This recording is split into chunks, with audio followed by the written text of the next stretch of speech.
Hello, I'm Althea Talbot-Howard, and this is the first of what I hope will be a series of teaching videos released at different times throughout the year, teaching on various aspects of oboe repertoire. And the first thing that I would like to start with is Niobe, which is the third movement of Britten's 6 Metamorphoses after Ovid. This is obviously a very famous work, a major piece of oboe repertoire, and I think there's almost no oboist who would go through his or her playing life without performing it at some stage. So I'm hoping that these videos will be of use to you if you're learning the piece for the first time, but also if you're coming back to it and want some fresh ideas. So just to give a brief outline of the story of Niobe and her 14 children comes from book 6 of Ovid's Metamorphoses. And here is a copy of the book.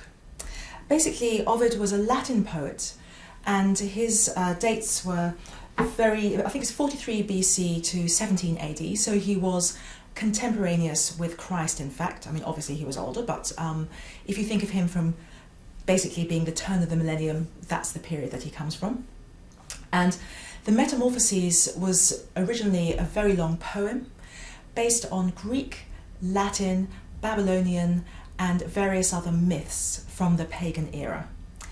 The story of Niobe involves a woman who was partly divine in origin and partly mortal, that's human, and she had 14 children, 7 boys and 7 girls, and she was a very proud woman. And what happened was that at a certain time, Diana, or Leto, who was a goddess in Thebes, basically gave a decree that all the women of Thebes should worship her. And so the women of Thebes dressed up and garlanded themselves and went out to worship Leto. And Niobe became very angry about it and was full of pride and basically taunted the gods, saying that there was nothing that they could do to her, that she was wealthier than anybody else, that she was more beautiful than anybody else, and that she had more children than anybody else. So what happened was the women of Thebes gave way to Niobe and stopped worshipping Leto. And Leto became very angry and went to her 2 children, Apollo and Diana, and said to them, this is what's happened. And they said, right, we're going to take vengeance. So what happened was that first of all the boys, the 7 boys and then the 7 girls were all killed by the 2 gods. And then Niobe's husband died of a broken heart. So she lost her whole family in one go. So basically what's happening in this piece that Britten has written is that it is the lament of Niobe for her 14 children, for their deaths. And as you know, Britten's subtitle here on the music says, Niobe, who, lamenting the death of her 14 children, was turned into a mountain. The first thing I would just like to mention is that there's actually a discrepancy between what is written in my copy of Ovid's Metamorphoses here and what's in Britten's subtitle. In the text, as far as this translation goes, and this is the Mary Innes translation of 1955, it says that Niobe was lamenting over the bodies of her 14 dead children and her husband, and then she was turned into stone and was carried by a whirlwind to the top of a mountain, where she remains to this day weeping and crying. So there is a slight difference between the subtitle that Britten has given and the actual text as is rendered by Mary Innes in this 1955 translation. I'm not quite sure why that is. One reason I can suggest is that the translation that Britten used, because he wrote the 6 Metamorphoses in 1951, the translation that Britten used dated from 1943. It's a very famous translation by a writer called Arthur Golding, and it was actually written in verse. So as Ovid's work was written in verse, so Golding's translation was in verse, actually in iambic heptameter, whereas the Innes translation is in prose. So it may be that there's a slight discrepancy there for that reason, or it may be that Britten just wanted to condense the ideas and make it something very short. Anyway, so as I say, according to this translation, she was turned into stone and then she was transported by a whirlwind to the top of a mountain, where she continues to lament to this day. So also, just to put the religious aspect of this into context, obviously it's from the pagan world. As I say, Christ himself was born 43 years into Ovid's life, so there are no Christian references whatsoever in this work, so that's quite an interesting point for you to be categorizing it correctly. Therefore, the whole idea of Niobe being transformed into stone and taken to the top of a mountain, if you think about this as being a form of pagan, a kind of pagan nature worship, basically imagine a child says to its parents, why is there a waterfall, or why is there water coming down that mountain? And the parent might have said to the child 2,000, 3,000 years ago, because once upon a time there was a woman called Niobe, and then they give the whole story. The parent gives the story of what happened to Niobe, and says, and she was transplanted to the top of the mountain, and there she is crying to this day. And that's the kind of animistic, natural religion, nature religion explanation for a waterfall. So that's that gives you an idea of the context of this piece. Right, before I go into detail about interpretative issues, I'd like to suggest some means by which you can actually establish a strong technical foundation for this piece. So, if you look at the music, you'll see very clearly that it is in D-flat major. And I should just mention that this is the first of the 6 metamorphoses that really is in the key that it says it's in on the music. So, if you take a look at Pan, you'll see that Pan ostensibly is in A major, and it kind of is in A major. But actually, it might be more accurate to say that it's in a Lydian mode of D major because of the G sharps and the fact that it finishes on D. So there's quite a play of tonality in Pan. Likewise, in Phaeton, similarly, there is a play of tonality. The key signature says C major. The last note of Phaeton is C major, and yet we begin with a dominant 7th in the key of F major. So we have 2 bars in F major, followed by 2 bars in A flat major, dominant 7th of A flat. Then we're back to the dominant 7th in the key of F, dominant 7th in, I think, the key of D, is that right? Yes, and then the dominant 7th back into F, and then the dominant 7th in the key of C, resolving into C major at the beginning of the 6th line of music. So although this is supposed to be in C major Phaeton, it doesn't even get into C major until line 6. So the point I'm making here is that this piece is called 6 Metamorphoses after Ovid. 6 changes, 6 transformations. And one of the ways that Britten is showing these transformations is by not actually settling into a key until quite some way into the actual piece itself. So the first 2 movements, Pan and Phaeton, a degree of ambiguity about key. We get to Niobe and we are definitely in D flat major. 5 flats. Now, if you're somebody who is learning this piece for a grade exam, and obviously the graded music exams apply in countries such as United Kingdom, Australia, Singapore, Malaysia, Canada, basically Commonwealth countries, or if you're in the United States and you're preparing this for perhaps a sophomore year recital or a recital at school, it may be that you're not that great at D flat major. Forgive me if you are an absolute whiz in D flat major, but you might not be. I would suggest, in order to become really accomplished in this key, that there are some steps that you could take. The first thing would be for you to become really fluent in D flat major scale 2 octaves. Then if you're more advanced than that and you're doing scales in thirds, why not do D flat major in thirds? If you're very advanced and you're a conservatoire level student or a young professional, then do D flat major in fourths.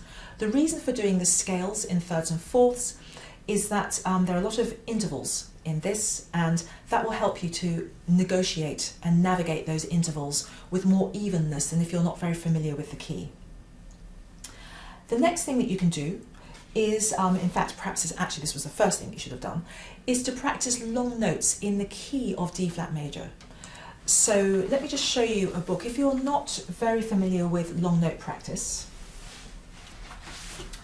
then there is a book here, very well-known book, by the composer Louis Bleuset, La Technique de Bois, Volume 1.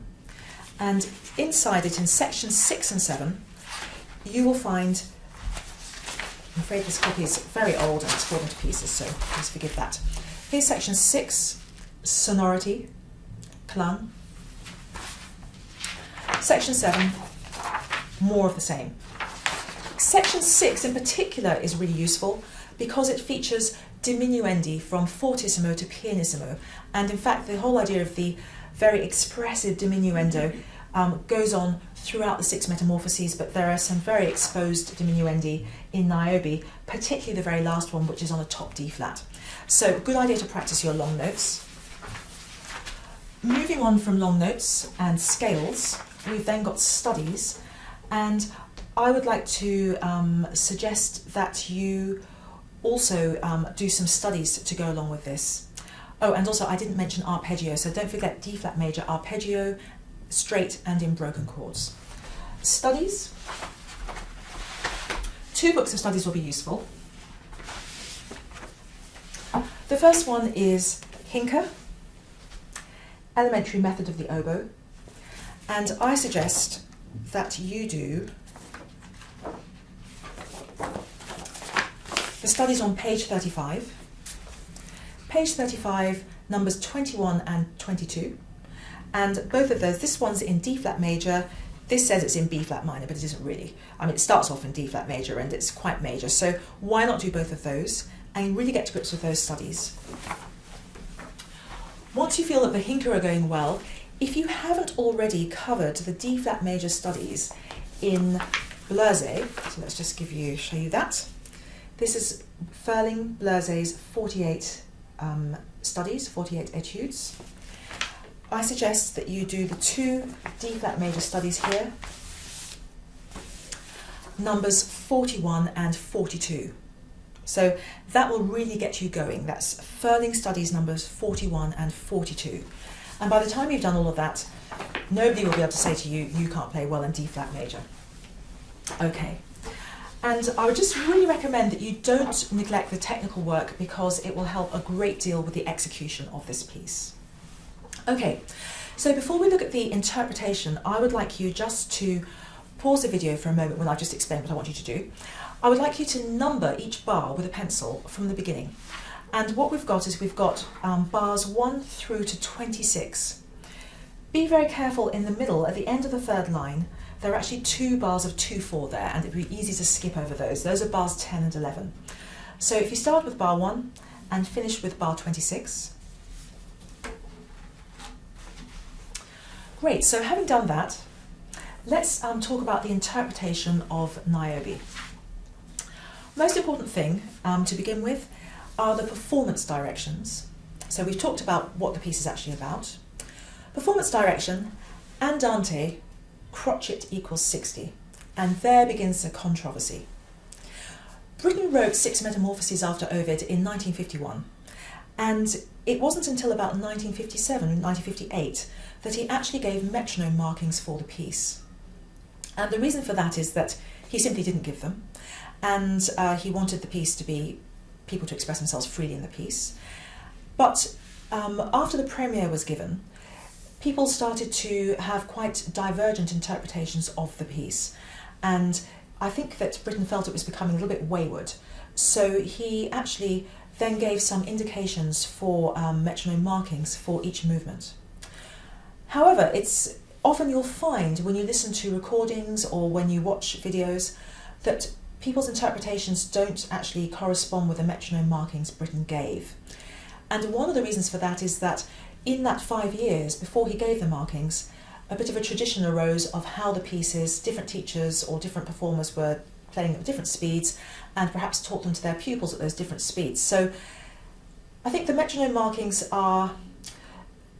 they're very useful, but you may find that they don't quite work for you. So I think it's interesting to see what Britten recommended, but I think you will find when you listen to different recordings that very often there are certain movements that people tend to play in general much slower or more quickly than the metronome markings. And Niobe is actually one of them. So here we've got crotchet equals 60, but as I say, sometimes it's can be as slow as people playing crotchet in the mid-40s. So that's something for you to bear in mind. The next thing to do, if you want to be making a really good fist of this piece, is to make sure that you understand all of the Italian performance directions. First one is piangendo, which means weeping, mourning or lamenting. The second is at bar 15, And we've got espressivo e rubato, expressively and with freedom of tempo. In bar 17, animando creeps in with animation, increased life, which is normally interpreted by performers as increased speed. So you've got to decide whether you think it's a stringendo there, it's increased speed, or whether somehow you can put some increased life into your sound. So experiment with that. We've got at the end of bar 20, lunga, which means a particularly long pause. So really you want to make sure that your pause is a good length there. Bar 23, we have senza espressivo, which means without expression. Now this is very, very important. If you have a vibrato, switch it off at this point. The reason being that this, in the last 4 bars, Niobe is transformed into stone. And it's not just I who am saying that. I mean, I'm not one, it's not just because I say so. Britten himself agreed in a letter that he wrote to an oboist called Friedrich Krebs. Krebs wrote to him about the 6 Metamorphoses after Ovid. I think it was in the basically mid to late 50s, and said, in the last 4 bars of Niobe, is that where Niobe is turned into stone? And Britten wrote back to him and said, yes, that's absolutely it. Now, obviously, if you're a lump of stone, you're not going to be emoting, are you?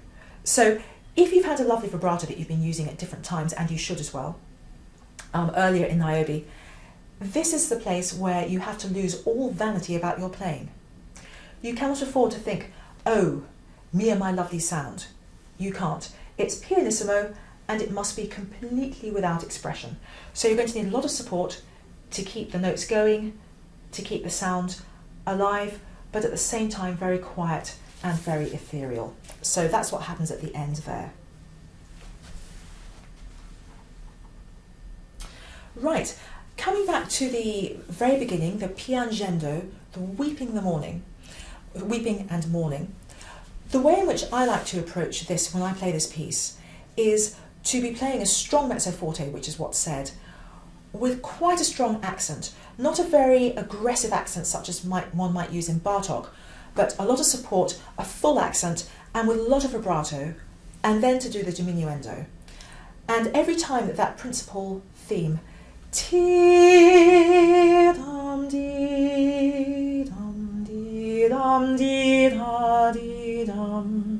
every time that principal theme comes, I like to start the theme very, very strongly. And the reason I do that is because if you think of Niobe lamenting for the deaths of these children, she would draw breath and then sob. And then she'd get to the end of her phrase and there'd be some kind of ululating in the crying and the weeping. She'd draw breath again and wail again. So a good way in which you can convey that wailing, that weeping is and then coming away from it. Anyway, that's how I like to interpret that accent at the beginning. What else did I want to say? A technical thing, which is very important in this piece, and it begins in bar 1, but also applies particularly in the last 4 bars, is that technically speaking, if your oboe is well regulated, you ought to be able to keep your A flat key down most of the time. So obviously not when you're trying to play A natural in bar 2, that would be ludicrous. But in bar 1, you ought to be able to put down A flat with the F. So when you're playing F, you ought to be able to have the A flat key down and keep it on to the end of the bar. The reason I say that this is a useful thing to do is that obviously there is a diminuendo at the end of bar 1, and sometimes the airstream can cut out. So if you've got A flat down already, that will help you, especially if you're half holding, it will help you to make that transition from the D flat to the A flat, which is supposed to be getting quieter at the same time, without having to give extra diaphragm support. So just to repeat, at the very beginning, if your oboe is well regulated, you ought to be able to hold A flat down and keep it going until the beginning of bar 2, and that should make it smoother for you. Skipping to the very end, bars 23 through to 26, you ought to be able to play the whole thing with the A flat key down. You might want to release it for the top D flat, but as I say, your oboe ought to work with it down through those whole 4 bars. So do consider that. Other things to talk about. that we've got a lot of hairpins in this. So we've talked about the fact that we've got the weeping, the lamenting, and then the diminuendo coming away from there. Bar 2, we've got the hairpins, crescendo, diminuendo, comma. It's up to you how long you take between bars 2 and 3. There are no rules in this. It's single line movement. You need to decide. I would suggest you probably don't want to take too long because you've only just started playing. But however, experiment with different lengths for that comma there. Basically, in bar 9, we've got a diminuendo and then a crescendo to the low E natural. That's a nice movement, nice moment there, so you might like to bring that out. Some quite counterintuitive phrasing from Britten, in my opinion, in bar 10. I think it would be more natural to play ti-di-di-ta-dum. But actually, he's got a piano decrescendo to pianissimo at the beginning of bar 11, and that is quite difficult to do. So work hard at those two bars, bars 10 through to the end of 13. Bar 14, basically there is a big crescendo from, technically speaking, you should be pianissimo at the beginning of bar 14, and then you should be forte at the beginning of 15, and that is a big increase in sound. One of the things I like to do is I generally tend to drop back a little bit on that A flat upbeat into bar 15, because otherwise it can sound very razzy, to be honest. If you're basically playing forte on that A flat, it doesn't sound very musical. So experiment with that. Just be aware of the tone quality of that A flat at the end of bar 14 going into bar 15. Espressivo and rubato.